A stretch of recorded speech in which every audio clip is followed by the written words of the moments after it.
Señor, gracias, Señor, por este día. Gracias, Padre, porque nos permites venir a tu palabra y sabemos que tu palabra es verdad y que a través de tu palabra tú nos puedes hablar.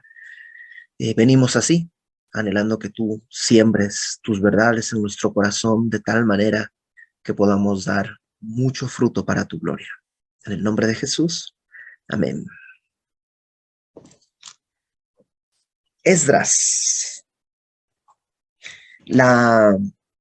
Bueno, nos toca el capítulo 6, pero en el capítulo 5, déjame repasar un poquito para recordar qué es lo que pasó. Capítulo 5 comienza con que la edificación del templo se había detenido.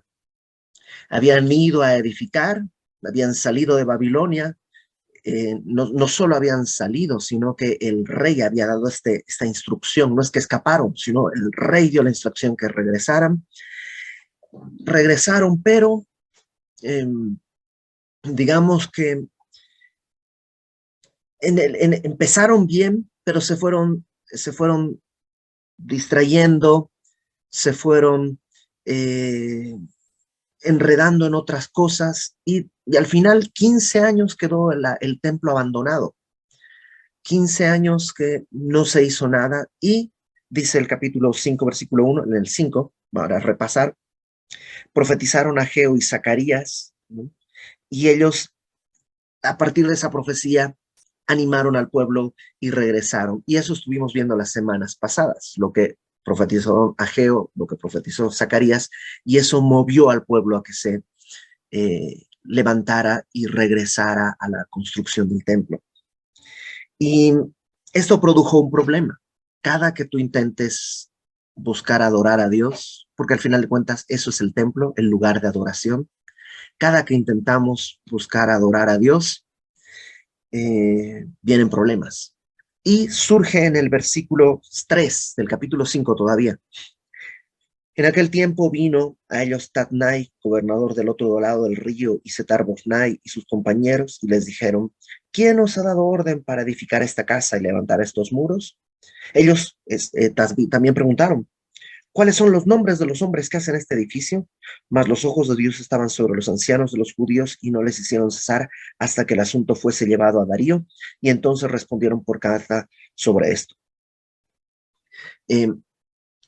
Se levantan estos dos gobernadores y dicen, ¿por qué están haciendo esto? ¿Quién les dio autorización? Ten en cuenta, han pasado 15 años desde que comenzaron a hacer, 15 años que ha estado parada la obra y de pronto empiezan a edificar algo y el gobernador dice, ¿quién les dio autoridad para hacer esto? Esto lo están haciendo. Además, más adelante, si tú lees el capítulo, habla de piedras grandes y es como si dijeran, están haciendo una fortaleza o un templo. Una fortaleza podría ser algo militar y entonces algo militar pues es un peligro para la nación. Y entonces, ¿qué está pasando? Y el pueblo le dice, ok, no vamos a parar hasta que este asunto sea llevado a Darío. La palabra de Dios les había llenado de ánimo e incluso de sabiduría. No se intimidan, sino que dicen que el asunto vaya a Darío. Y en el versículo 6 está la copia de la carta que Tatnai, gobernador del otro lado del río, y Setar-Boznai y sus compañeros, los gobernadores, enviaron al rey Darío. Y en la carta básicamente les están diciendo, están haciendo una casa que es muy grande, que piedras grandes, todo esto. Y que se busque, porque dicen que hay una orden del rey Ciro que, pues, que fue dada para que se reconstruya, busquen y nosotros les haremos detener la obra, ¿no? Es un poco ese tono el que tiene Tatnai y Setar-Boznai. Capítulo 6. Ahora sí, regresamos. Y dice, entonces el rey Darío, cuando recibe esta carta, dio la orden de buscar en la casa de los archivos donde guardaban los tesoros, allí en Babilonia. So, el rey Darío dice, pues a ver, busquen en la biblioteca, ¿no? Si es que hay ese dichoso decreto que dicen que Ciro dio. Y no lo encontraron en Babilonia. Y lo lógico sería que, no está en Babilonia. Ah, ok, no está en Babilonia. No hay. Tatnai, Setar-Boznai, destruyan lo que están haciendo y eliminen a todo aquel que quiera continuar. Eso sería lo lógico. Pero dice el versículo 2 que fue hallado en Acmeta, lo que nos muestra algo muy raro. Y es que no solo buscaron en Babilonia, no lo encontraron en Babilonia, y entonces buscaron en Acmeta, que era donde había otro palacio del rey para los meses de invierno. El rey de Babilonia, el rey ahora persa, ¿no? Acuérdate, es la misma región, solo que antes se llamaba Babilonia y ahora es Persia. Vivía en Babilonia, pero en invierno se iba a una zona más cálida, a Susa y Acmeta. Entonces, ya que no encontraron en Babilonia, fueron a buscar a Acmeta. ¿Por qué? Solamente Dios. Proverbios dice que el corazón del rey son como ríos, que Dios los inclina como él quiere. Y de pronto el rey dice, no están en Babilonia, busquen en Acmeta, y allí encuentran en el palacio que está en la provincia de Media. Un libro, literalmente no es un libro porque no existían los libros, es un rollo en el cual estaba escrito así, memoria, es decir, esto es eh, como un recordatorio. En el año primero del rey Ciro, el mismo rey Ciro dio orden acerca de la casa de Dios, la cual estaba en Jerusalén, para que fuese la casa reedificada como lugar para hacer sacrificios. Entonces, encuentran el rollo en que el rey Ciro está diciendo que hay una orden para la reedificación de la casa de Dios que está en Jerusalén, o sea, claramente el templo judío, que además tiene un propósito. El propósito es ofrecer sacrificios. O sea, es un lugar donde se tienen que ofrecer sacrificios. Ese es el objetivo. Y que sus paredes fuesen firmes, su altura de 60 codos, eso es 27 metros, tiene que ser una edificación muy grande, ¿no? Casi 30 metros de alto tiene este templo, es muy grande.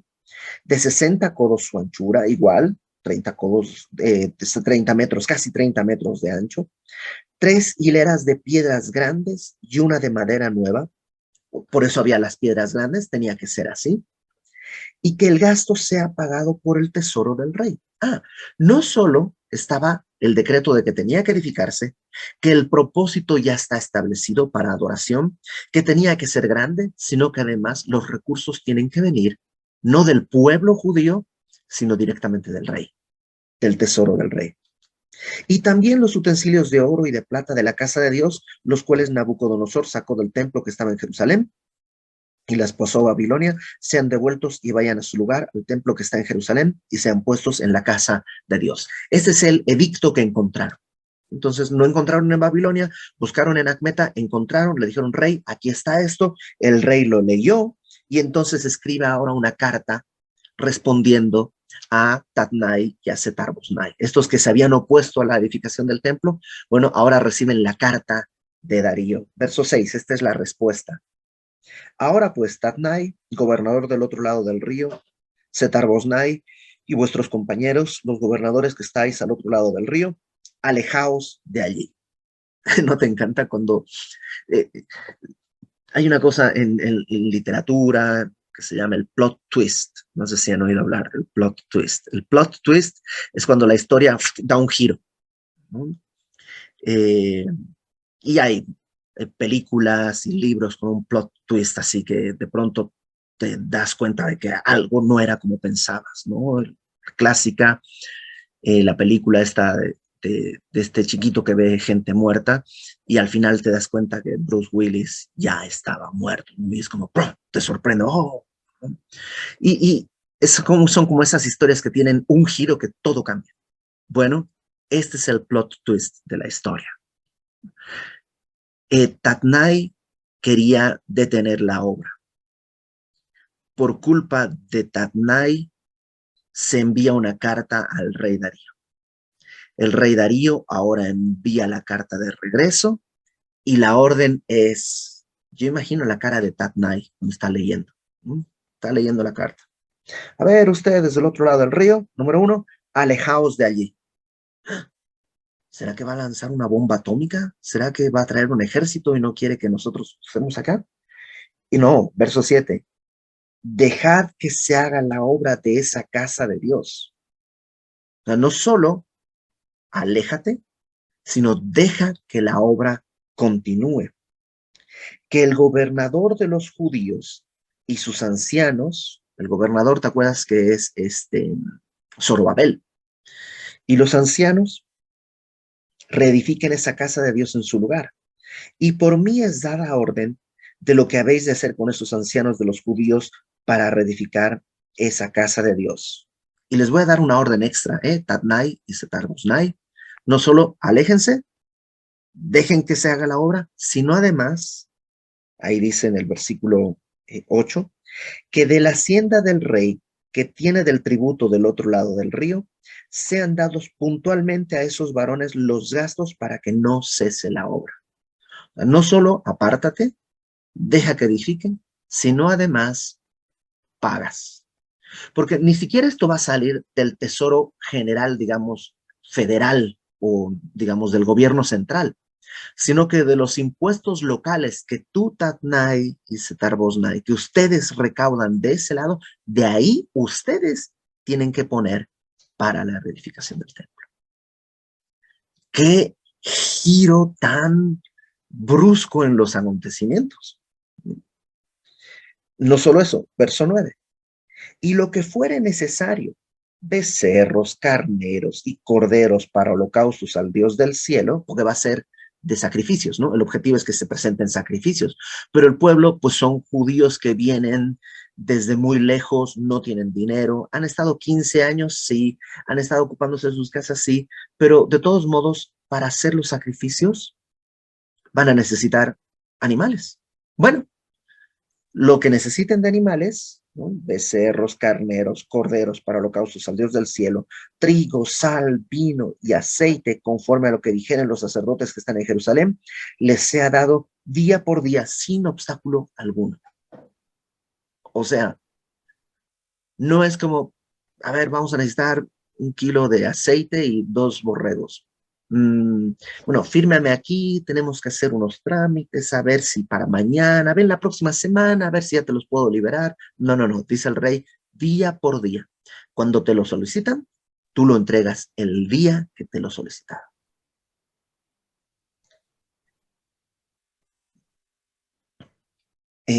Verso 10, para que ofrezcan sacrificios agradables al Dios del cielo y oren por la vida del rey y por sus hijos. Ahora, esto lleva a algunas personas a pensar, dicen, a lo mejor el rey, pues sí se convirtió porque está pidiendo oración, está confiando en Dios y está diciendo que se tiene que hacer. No lo sabemos, no tenemos los elementos para decir que en verdad Darío o Ciro se hubiese convertido. Realmente no, la Biblia no lo establece. La historia cuenta que no es el único templo que mandaron reconstruir. Parte de la ideología de de este nuevo imperio, el imperio persa, era precisamente eso, y fueron varios pueblos que tuvieron el apoyo para reconstruir sus templos. Entonces, no sabemos si era casi como un ecuménico, ¿no? Que pues, que ore por mí el Dios, pues sí, oren al Dios de Israel, y al Dios de Egipto, y al Dios de Samaria, y al Dios de Chichen Itza, y al Dios de, o sea, pues que oren a cualquier Dios, me da lo mismo. Probablemente era así, no lo sabemos. Verso 11. También por mí es dada orden que cualquiera que altere este decreto, se le arranque un madero de su casa y alzado sea colgado en él y su casa sea hecha muladar por esto. O sea, esto es algo serio. Cualquiera que se quiera oponer, Tatnai, tú que te querías oponer, pero cualquiera que se quiera oponer, dice que se agarre un madero de su casa, una viga. O sea, básicamente su casa la tienes que romper y una viga grande la tienes que usar para colgarlo.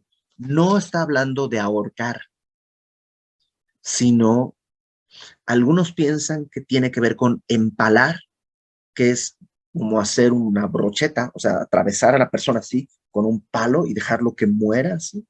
Otros piensan que tenía que ver con una especie de, lo que más adelante se va a conocer como una crucifixión. La crucifixión es romana, pero no fue inventada por los romanos.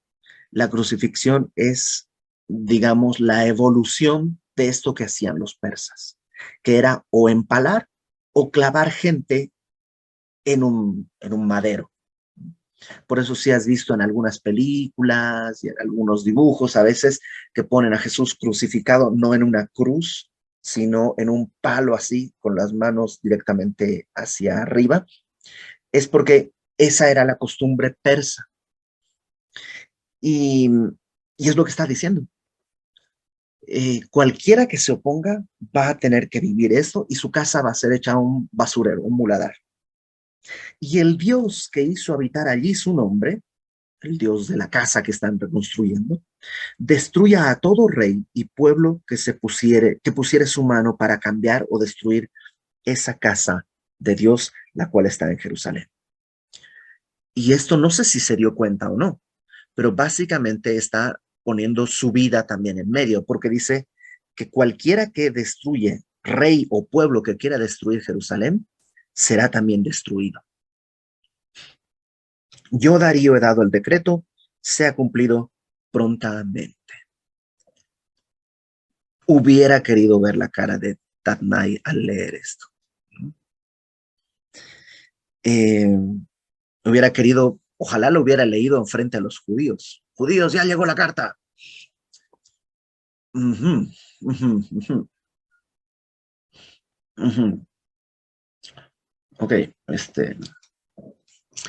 bueno, lo que pasa es que aparentemente hay como lo que se tiene que,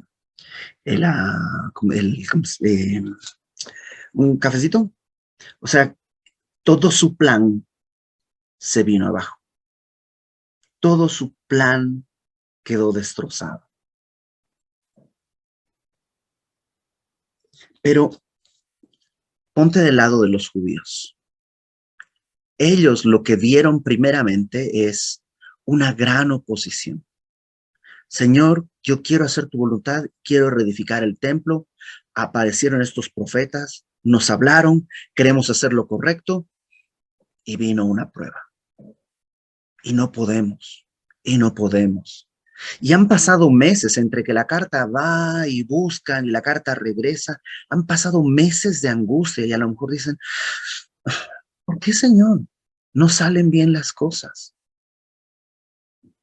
Pero ahora que ya la historia, digamos que pasó ese capítulo, pueden ver que su situación es mucho mejor, porque estaban tratando de hacerlo. ¿Te acuerdas que decía Zacarías? No con fuerza, no con ejército, sino con mi espíritu. Y ahí están tratando de hacer un templo 15 años después, con sus fuerzas, a ver cuánto tienes y no sé qué, con todo lo que tienen. Pero es esta acusación la que desata la posibilidad de que ahora es el rey el que está dando la provisión para la edificación del templo. Y es algo que tenemos que aprender. Es algo que necesitamos entender. Las cosas no siempre van a ser fáciles, no siempre van a ser como nosotros creyéramos que son lo mejor. Pero cuando estamos en obediencia al Señor, al final siempre Él va a hacer lo que en su voluntad es lo mejor para nosotros. Verso 13. Entonces, Tatnai, pobrecito, ¿no? O sea, porque, pues, pobrecito, gobernador del otro lado del río, y Setar-Boznai y sus compañeros hicieron puntualmente según el rey Darío había ordenado. Y los ancianos de los judíos edificaban y prosperaban conforme a la profecía del profeta Ageo y de Zacarías, hijo de Ido, que vimos las semanas pasadas. Edificaron pues y terminaron por orden del Dios de Israel. Me encanta esto porque no, o sea, ¿por qué terminaron? Por una razón. Dios había dado la orden. Y pone, el escritor pone esto como la principal razón. Podían haber tenido oro y madera, podían haber tenido el apoyo del gobierno, podían haber tenido todo, pero si Dios no da la orden, no pasa nada. ¿Por qué terminaron? por orden del Dios de Israel. Pero añade cómo se llevó a cabo esa orden. Por mandato de Ciro, de Darío, de Artajerjes, rey de Persia. Reyes que Dios usó, que no sabemos si son creyentes o no. No sabemos si tienen fe o no. Y lo mismo pasa el día de hoy. Yo sé que vivimos en una época en la que es muy fácil expresar nuestro descontento político y no creo que esté mal expresar tu descontento político, ¿ok? Yo no puedo gobernar sobre tus ideas políticas, ni es mi papel ni me interesa. Pero sí quiero animarte a que no importa si está gobernando la derecha, la izquierda, el centro, cabeza, gol, o sea, no importa quién esté en el gobierno, podemos confiar que Dios va a llevar a cabo su propósito. Aún cuando las cosas parece que van en reversa, aún cuando las cosas pareciera que se están complicando, ay, no, yo quería hacerlo tuyo, se complicó. Espera, el Señor tiene formas de llevar a cabo su voluntad.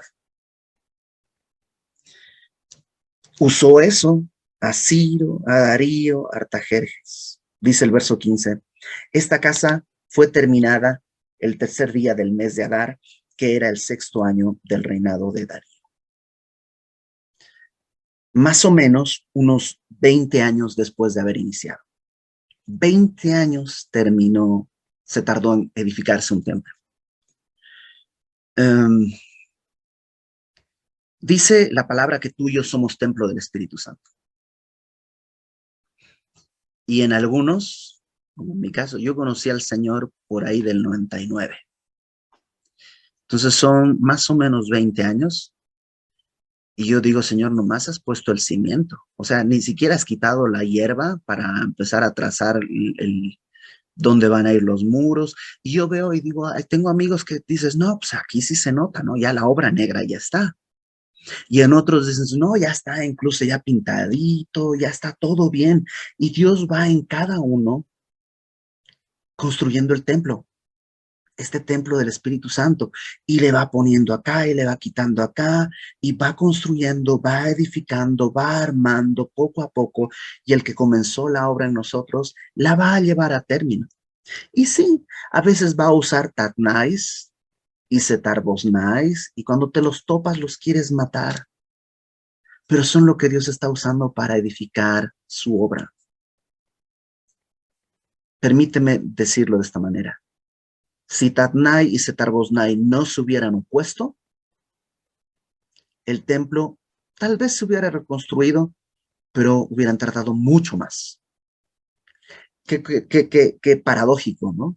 La oposición es lo que al final trajo que se acelere el cumplimiento de la obra que Dios estaba haciendo. Versículo 16. Entonces, los hijos de Israel, los sacerdotes, los levitas y los demás que habían venido de la cautividad, hicieron dedicación de esta casa de Dios con gozo. Una actitud de gozo porque Dios estaba cumpliendo. Y ofrecieron en la dedicación de esta casa de Dios 100 becerros, 200 carneros, 400 corderos y 12 machos cabríos en expiación por todo Israel, conforme al número de las tribus de Israel. Dos detalles importantes acá. Número uno, lo que vemos aquí es de una pobreza terrible. Hace algunas semanas estudiamos cuando Salomón dedicó el templo, ¿se acuerdan? Y la cantidad de corderos y becerros que había, dice, eran tantos que ni se podía contar. ¿Se acuerdan que incluso en el atrio pusieron otros altares porque no se daban abasto para hacer tanto sacrificio? Y ahora no solo tienes para contar, sino lo que cuentas es bien poquito. 100 becerros, 200 carneros. A nosotros tal vez nos parece mucho, pero no es ni el 1% de lo que sacrificó Salomón. Sí, nos habla de este tiempo de pobreza económica que había en el pueblo, pero ¿te acuerdas lo que decía el profeta? La gloria de esta casa será mayor. Eh, lo segundo que es importante ahí en el verso 17 dice que había se hizo expiación por todo Israel. O sea que ahí habían regresado de todas las tribus. Habían regresado levitas de Rubén, de Gad, de Manasés. Es decir, no solo del reino del sur, que eran Benjamín y Judá, sino también del reino del norte, que primeramente había sido conquistado por Asiria y deportados. De alguna manera, algunos habían regresado y ahora están aquí. Lo digo porque luego te puedes encontrar en internet unas teorías chistositas sobre las 10 tribus perdidas y cosas así de raras, y que esas 10 tribus perdidas, que son judíos, llegaron a América y se asentaron desde Norteamérica y luego hacia el sur, y entonces por eso tú tienes raíces judías y tienes que cumplir la ley y no sé qué, y bien, toda una serie de cosas que no tienen ninguna base ni histórica, ni bíblica, ni nada. Todas estas teorías descansan en que en hebreo, hombre se dice ish, y entonces cuando llegaron los británicos, ellos se llaman British.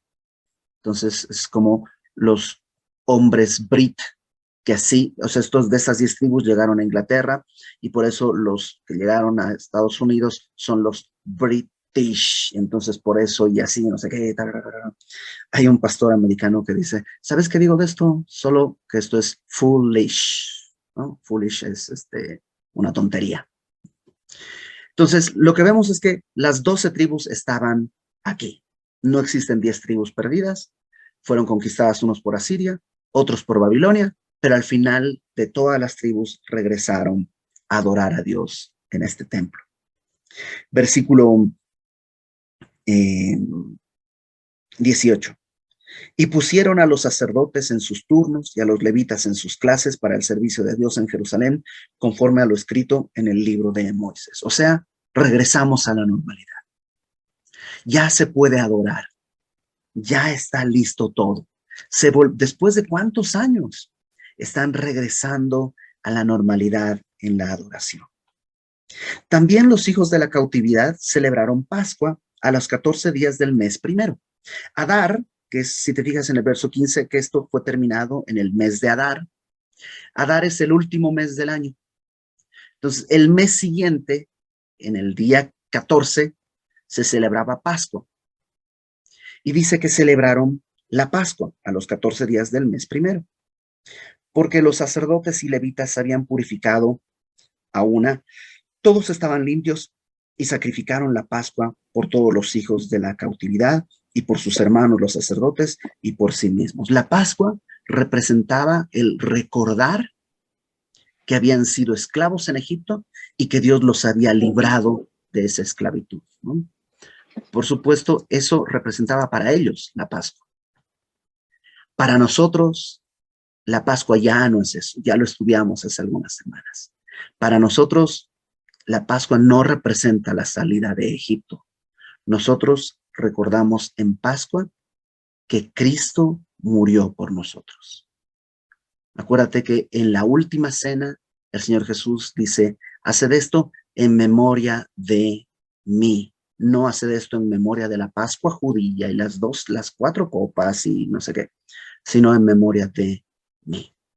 Pero ellos no, ellos todavía tenían que recordar ese tiempo y celebran la Pascua, y no solo la Pascua. Verso 21, comieron los hijos de Israel que habían vuelto del cautiverio con todos aquellos que se habían apartado que se habían apartado de las inmundicias de las gentes de la tierra para buscar a Jehová, Dios de Israel, y celebraron con regocijo la fiesta solemne de los panes sin levadura, 7 días.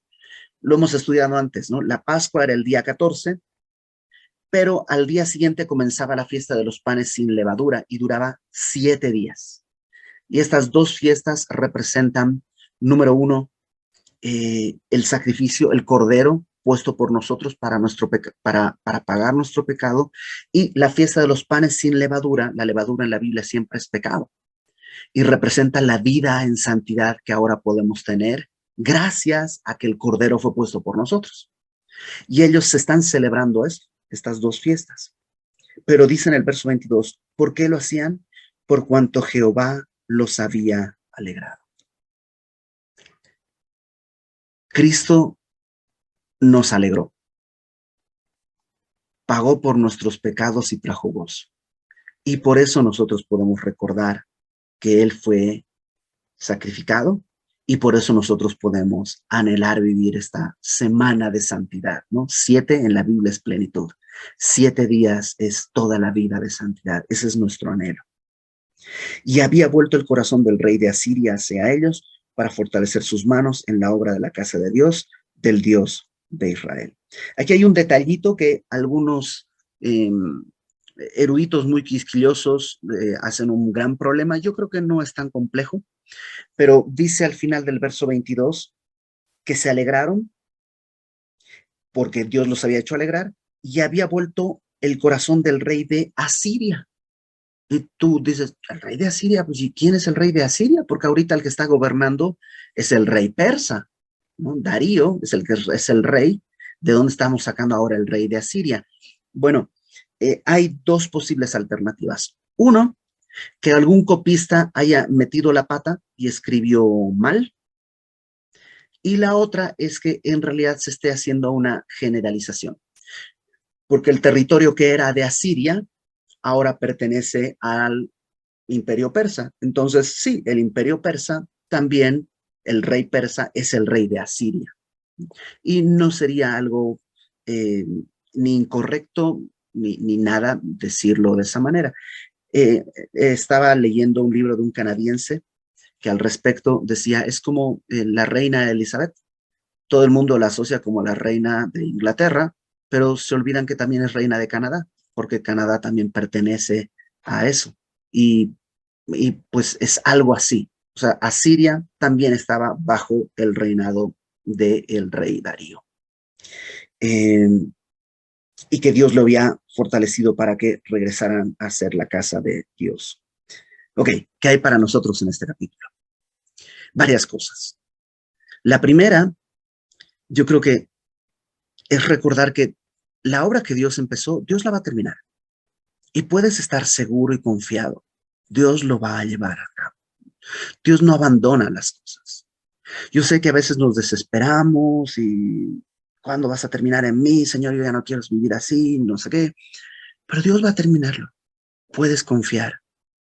Lo segundo es que Dios no siempre va a usar lo que nosotros hubiéramos querido. A veces va a usar cosas que no nos gustan.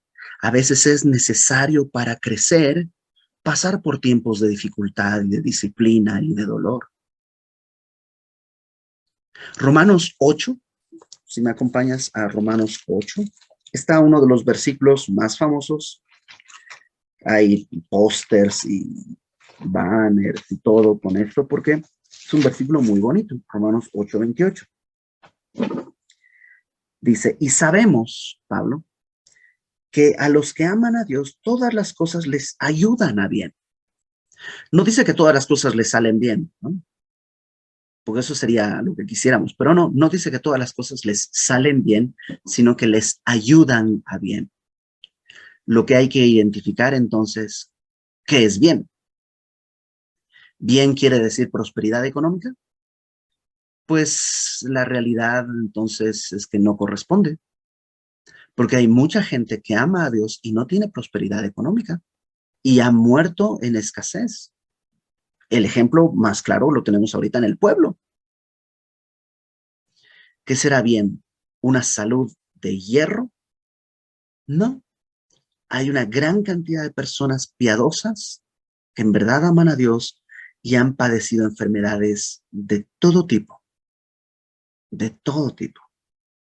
Nomás lee la biografía de Amy Carmichael y te vas a dar cuenta cómo ella estaba con unas ganas con sus orfanatos y toda la cosa, y de pronto queda paralítica.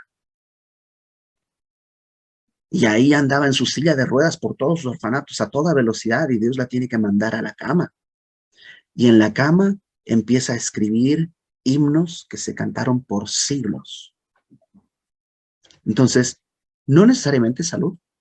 Entonces, ¿qué es bien? Si todas las cosas ayudan a bien, ¿qué es bien?